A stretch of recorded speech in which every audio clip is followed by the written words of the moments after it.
ever in a loss, a stark difference from when they played back in week 1. Super Bowl champion Damien Woody joining the conversation here. There he is, looking festive, Damien. I like the tree, well decorated behind you. Good to see you. We'll get to you in just a moment, but Stephen A., do you think the Browns are a legit threat to the Chiefs in terms of repeating? Well, I think so. And I say that recognizing that the Chiefs are the favorites and we would all pick them to win the Super Bowl. But I'm just looking at the rest of the AFC guys. And that's where I come to that conclusion. And my opinion has changed from weeks ago. I needed to see the Browns in a competitive matchup against a competitive team and see how they would do offensively. I know that defensively they're challenged. They're like 27th in points allowed. They're like, 20th against the pass and a little bit better against the rush. The defense hasn't been that impressive statistically, even though they came into the game against Baltimore having won 4 straight and 5 of 6. But the reason why I'm paying attention to the Browns right now, particularly with the elevated level of play by Baker Mayfield, is because the one place where they do stand out is with their rushing attack, which is number 3 overall in the National Football League. Nick Chubb is averaging 5.5 yards a carry. Kareem Hunt is averaging. All right. It looks like got a little bit of a technical difficulty with Stephen A. there. Max, you want to jump in? Well, I hear what Stephen A. is saying. I'm going to respond to his point in a second. Let me just say the biggest threat to the Chiefs, I think, are the Bills probably in the AFC right now. But I don't see the Browns as a threat to the Chiefs. And it's not a slight against the Browns. The Browns are a good and ascending team. And I'm happy to say Baker Mayfield is playing well and is playing better than just an average quarterback, which after a while I said, okay, maybe he's just an average quarterback. No, he's playing better than that. And that's good for him. I'm happy to see it and good for the Browns. However, before you get lofty ideas about beating the Chiefs, how about beating one of the other 2 teams in your own division that you must beat? Forget the Bengals, right? If you're the Browns, you got to beat the Steelers, you got to beat the Ravens. They're 0-3 against those teams. They'll have another shot at Steelers last game of the season, but they have yet to beat either the Ravens or the Steelers. You're talking about beating the Chiefs? Look, I get the point about the run attack, right? The run game is real. They get good run blocking. They have Kareem Hunt and obviously Nick Chubb. They're very good there, and they know how to use it. Here's the thing. Running the run game basically against a team like the Chiefs, what that's really about, not just testing their run defense, but it's about time of possession. You want to keep Patrick Mahomes off the field, right? It's one of the reasons that's effective, that Stephen A., I presume, likes that idea. The fact of the matter is the Browns are 12th in the league time of possession. So they're good and the run defense works. They're, trending toward top 3rd.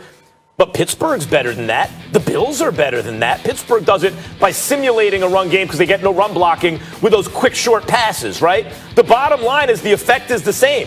They possess the ball for more than the other team. That's the key to beating the Chiefs.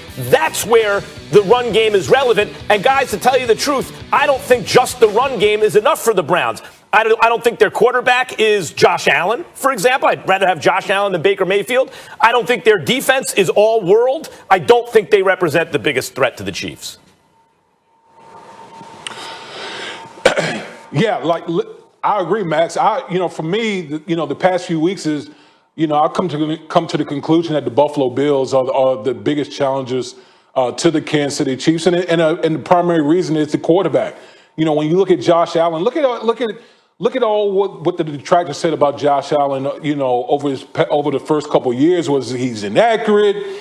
He has a tendency to turn the ball over. Then we move into year 3 of Josh Allen, and boy, what a big year this has been for Josh Allen. The jump that he's made, the moves that the Buffalo Bills front office made to really accelerate his learning curve and his ability to make plays in that offense. Bringing over Stephon Diggs has just been a godsend for Josh Allen. And we can see with the Buffalo Bills, particularly in the offense, they can beat you in many different ways. They have a group of skilled wide receivers that can beat you man-to-man coverage. They can beat zone coverage. They can do all the things necessary to score a bunch of points. And like you said, Max, when you look at the Buffalo Bills, it's not about rushing, not about rushing the football. I know what Stephen A is talking about when he's talking about running the football, possessing the clock and all that. But ultimately, at the end of the day, you got to have difference makers. You have to have guys, particularly at the quarterback position, that can make those special type of plays in order to go toe-to-toe with the Kansas City Chiefs. Josh Allen's the type of guy that can do that. He can beat you within the pocket. He definitely can make those special plays outside the pocket.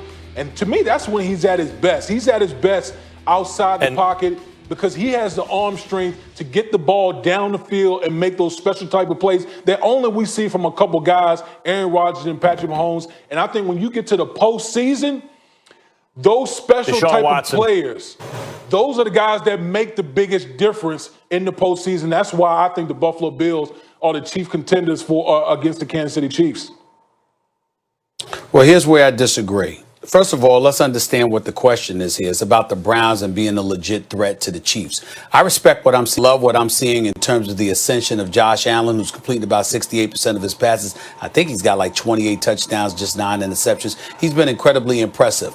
But they also have Stephon Diggs, who's been a stud, which means they're going to want to throw the football, which means that at some point in time, they're going to try to get in some semblance of a shootout with the Kansas City Chiefs. They went against them earlier this season, and we saw how that worked out. What I'm saying is that based on history, and I can go by history, Damian, and do it this way, okay?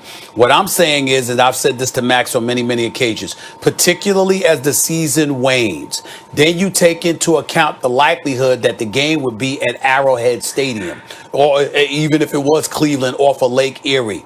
What I'm talking about is, number one, keeping Patrick Mahomes off the field. And number two, understanding what two things travel with you. It's a defense and it's a running game. And when you look at Devin Singletary, even though the brother can ball, he's averaging over 4 yards a carry, and I got mad respect for him. We understand that Nick Chubb and Kareem Hunt are on another level. Kareem Hunt can catch passes out of the backfield as well as run the football. And Nick Chubb is just a stud. So when we talk about literally having a chance to keep Patrick Mahomes off the field, to keep that offense relatively out of rhythm, you're good. In order to do that, you're going to need to run the football effectively. The one thing that we know for sure Cleveland can do not necessarily. is that. And that's what I'm saying. Not necessarily, Stephen A. It's time of possession. Like, you're talking about the run game, not in terms of, hey, you want to exploit some team because they have bad run defense. You're talking about possess the ball, and control the clock, right? And so you keep Mahomes off the field that way. The Bills and the Steelers have better time of possession than the Browns. The Steelers with those little quick passes from Roethlisberger, and the Bills are just a well-balanced, just kind of a well-balanced team. I know we're talking about the Browns. Why is that? Because you know that when Stefanski first took over the job, it took him weeks to get Baker Mayfield within the flow. You're trying to not squash his development and his confidence. So you can't go by that because they were trying to do different things in Cleveland to get to this point. Well, we'd have to look at time of possession in the last month or so. I would suspect that the Steelers had a rough patch. I'd suspect the Bills are right there. I would guess they're better than the Cleveland even over the last month or so. But I don't know. We could look that up. The point is this: Baker Mayfield gets a lot of credit for improving, and he deserves it. But and I know we're talking Browns. Damian brought up Josh Allen, age 22, roughly 1 touchdown to 1 interception, 50% completion. Age 23, 2 touchdowns to 1 interception, 60% completion. Age 24, 3 touchdowns to 1 interception, 70% completion, right? They have an ascending quarterback who looks like a real star. The Browns really don't have that. Respect to Baker Mayfield, but he hasn't played like Josh Allen. I think that is the difference. I think you need a guy like that if you want to beat the Chiefs. How'd that work out for Deshaun Watson last year? Listen, Stephen A., I get what you're saying. You're talking about a guy. I came from the whole ground and pound mentality, and it took us far. It took us to 2 AFC Championship games. But I think the difference is when you talk about special quarterbacks, those are the guys who are able to make those special plays, those 1 or 2 plays in a game that other guys just can't make. That's why as much as I like Cleveland and the running game and all those type of things, Josh Allen is the guy in the AFC that can possibly go toe-to-toe with Patrick Mahomes as far as making those special plays in the playoffs that can elevate your team and put your team over the top. I just don't see Baker Mayfield doing that. All right, we'll leave it there. Baker should just be worried about my New York Football Giants. Forget the Chiefs. Sunday night, prime time. Let's get it. Can't wait. Damien.